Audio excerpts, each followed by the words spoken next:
through a guided walkthrough of a Prezi presentation um, about one really important skill that we want to introduce as soon as possible in formal writing. This Prezi actually covers two, but the first, what we're going to be covering is internalizing quotes. You can go through this slower if you want, but what we're going to do is do the first half. So effective formal writing. Internalized quotes is a blending and a paraphrase, or a blending a paraphrase with a specific quoted portion of a text. And instead of describing it, we're just going to look at it. For instance, this quote. This is the first half. Anything in the quotes is said by Andrew Carnegie, who was one of the richest men in the world when he built his steel empire back in the robber baron days. Anything that's not in the quote is me. So when we're writing, formal writing, and academic writing, we have to use information from sources to show expertise and to lend to the argument we're making, to back ourselves up, to inform the audience, etc. So there's careful ways to do that. And one of the things we want to do for the reader or grader or whatever is we want to make that stuff flow as much as possible so they do not lose our voice. It's they're going to give grades and be affected by your ability to make it easy to read and show that your knowledge of expertise in this sort of source material stands out. So at the end of Carnegie's life, tail end of it, he started giving away all his wealth, not all of it, but I mean he gave away tons of money, and really he and Nelson Rockefeller were one of the two richest people in the world, sort of competing for wealth. And then Carnegie just started giving it away, or Carnegie, as some people say. So here's the blended quote. Carnegie was truly the richest man in the world, yet he firmly believed that the man who dies rich dies disgraced. Now these words are him explaining his own philanthropy. And I probably didn't have to put that comma in there. In fact, it might have been better if not, but that's not really the point. The point is that this is me and that's him. And we want those things to flow as cleanly as possible. And this is an MLA format, and where I got the quote straight from Carnegie or whatever, this is the tag that would show us information on the works cited list. But sometimes it's even best for us to include some of this information, this is the best example, in the sentence itself.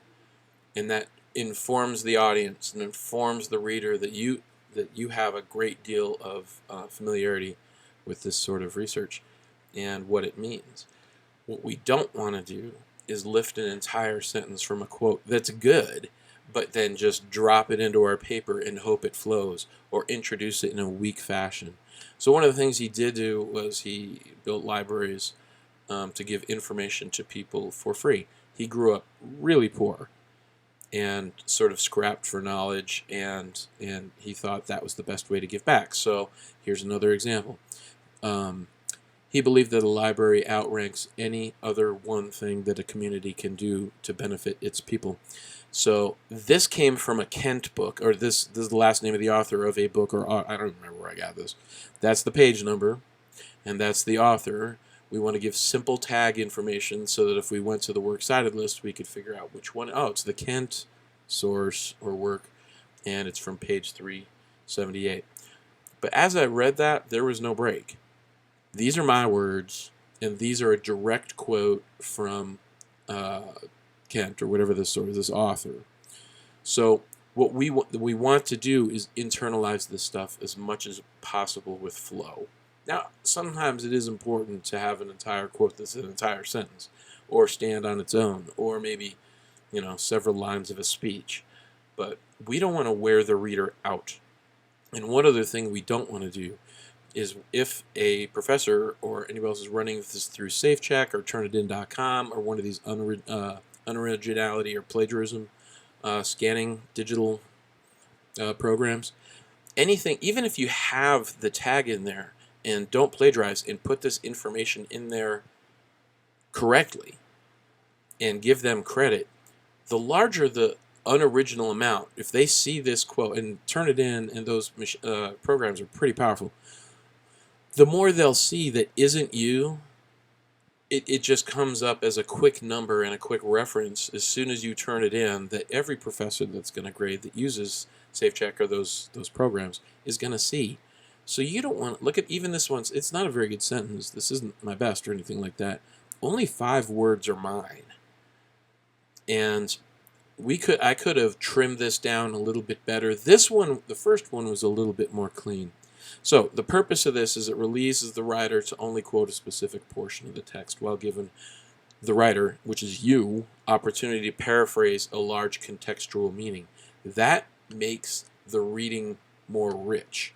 So we need to take care of the author. We got to introduce the author from the source work within the sentence itself. Not always, but when it's smooth to do it. No comment is necessary. Introduce the quoted phrase. Like this is the other end of the example. Whoever Margaret Reardon is said that economy cars are better equipped to handle accidents than smaller cars of the past. Those are her words. And we're talking about car accidents. This isn't the most delicate, awesome, poetic turn of the phrase ever spoken by human beings. It's not Shakespeare. But she's willing to say this about car accidents in new cars that are not as expensive. So that's why I put that in quotes. That's the best way she could say it. It was the most careful way she could say it. So I don't want to misquote her, as if this was some sort of legal brief. But if we move on to other things, this example especially... Oh, I'm sorry. You don't have to restate the author's name in the parentheses if you attribute it in the text. So you don't have, like I said, you don't have to put it in the MLA tag or APA tag and all that stuff. So I'm just going to read this first part. This is an author writing about his father's battle with alcohol. In his essay about his father's alcoholism, Scott Russell Sanders states that his father, and you read the rest.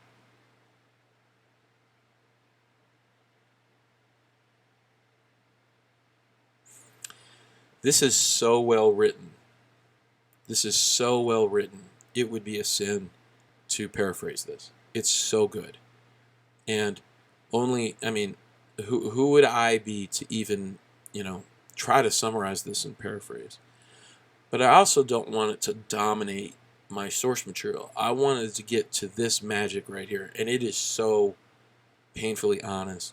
His father drank as a gut-punched boxer gasps for breath, as a starving dog gobbles food compulsively, secretly, in pain and trembling. Even how he phrases the cadence of those words, they're phrases and descriptions that you can't not see.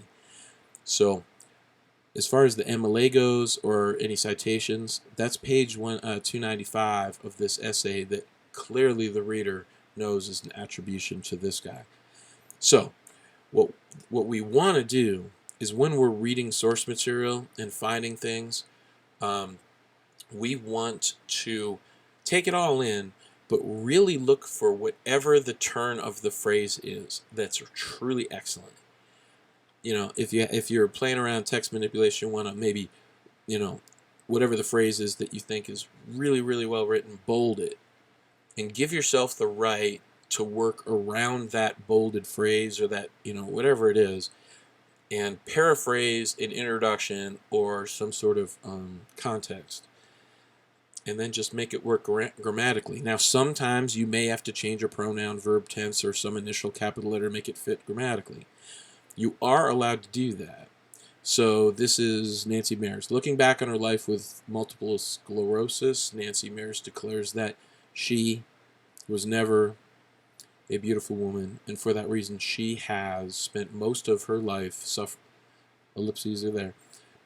from the shame of falling short of an unattainable standard. You notice this always, if you end a quote in MLA, it's quotes, parentheses, period. Now, I could have left this. Clearly she didn't say she was talking about herself. So the she was an I was never a beautiful woman. For that reason, I have spent most of my life. So I didn't have to change that, but it does work. If you have to specifically use these brackets, not parentheses, to show that you are inserting or changing words reasonably and responsibly, so that you're not changing the meaning of what the original source said. Just imagine the author looking over your shoulder, going, "I worked hard on what I wrote there. Don't mess with it." And just look, I'm just going to change the pronoun or whatever it is we're going to do, the verb context or whatever. Also, these ellipses means I remove something from here. And if I can, I think it was something she said about her sister, something, I can't remember exactly. But if this transition without that text still makes sense, I'm allowed to remove it. And that's why we give this the citation, is so that if somebody wants to check this, they're allowed to go back, look, and see, okay, they didn't really tamper with the meaning, but they really were just omitting something that didn't directly go to the point they're trying to make. So, also, this looks pretty crafty. This looks like a skilled writer. That you can make it flow, and this is, looking back in her life, this is a strong introduction, and it's not even really, I mean, it doesn't even function as an introduction. It all works as a sentence. But the fact that you show dexterity enough to manipulate some others' words into what you want it to do and still hold the integrity of the text is pretty powerful. So the more we go through this, right here you can cut out ellipses if it's not absolutely needed to prove your point. Here's the ellipses from the original text. So this one is a little bit too long. I probably could have chopped out more. And this is a little bit too much of a full sentence for what we're wanting. But still, you can read this on your own, pause it if you want, just about making kids go to school or not, whether or not that's a good idea. I could, lowercase that a so it would fit. Or you could bracket a lowercase a to show that we were just making it flow, because that is the beginning of his sentence. Not to get too picky about this stuff. That's not the important thing. Now, this is a practice.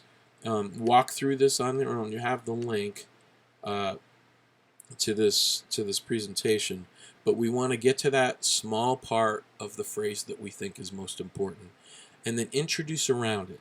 And that's hard to do on its own as an assignment, because it's really hard to just start in the, because this is something to be in the middle of a paragraph. So it's tough to think, well, I don't have a topic sentence. I'm not introducing what I'm talking about. I know, I get it.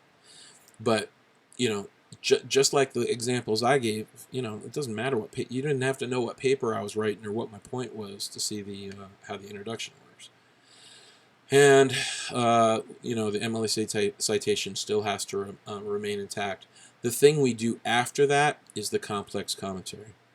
So the assignment is, I would like you to find some, not necessarily scholarly writing, or academic writing, but some serious journalism about something about which you care. And it can be, college football. It can be anything, as long as you find source material that has some depth to it and care of writing. If you want to talk about the role politics is playing in sports or something like that, take something like sports and then elevate it. And then find something that somebody says, just one thing, just one phrase, and I want you to build a sentence kind of like that. Not that one. That one stinks. Let's see. Yeah. This is the goal. Find something that is such an extraordinary description of something. So politics, culture, a biography about somebody, where you investigate something in their past or something. All we want to do is practice finding some nugget about something, and that's why it's something you care about, because I want you to do research you like. And just one sentence that blends your introduction and your words and then theirs. Try to make it grammatically correct, and please don't make their quote an entire sentence. The entire sentence is you and them. And that way it's just like a DJ sampling. They're just sort of stepping in, and it's their words like a guest speaker. It's a powerful, powerful way to write. So that's what I'd like to do. It's an assignment. Do your best. Don't make perfect the enemy of the good. Just make it good. And we'll work on shaping it up later and doing commentary. So 10 points. We're shooting for that.